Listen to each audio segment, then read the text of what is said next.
Bakit nga ba nagpalit ng jersey number si Kobe Bryant mula sa number 8 patungo sa number 24? Halika at ating pag-usapan.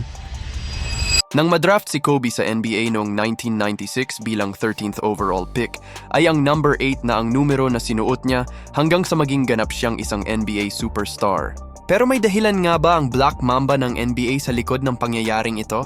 Ayon mismo kay Kobe, nagdesisyon siya na magpalit ng numero noong 2006-2007 season bilang simbolo ng kanyang paglago at pagbabago ng estilo ng kanyang paglalaro.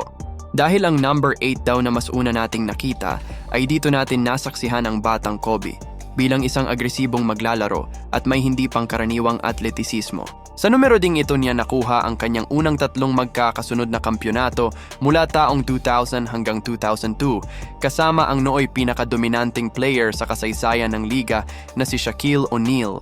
At mula sa number 8 ay lumipat naman tayo sa mas nakilala at mas iconic na number 24. Ayon din mismo kay Kobe, ang number 24 ay representasyon ng pagiging matured na player at pagkakaroon ng disiplina bilang isang magaling na leader.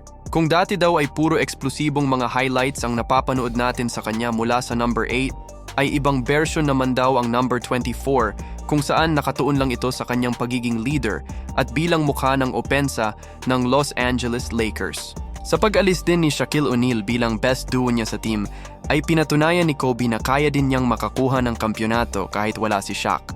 At dito nga ay nakuha niya ang ika-4 at ika-5 niyang kampyonato noong 2009 at 2010 season at maging finals MVP din sa 2 titulong ito.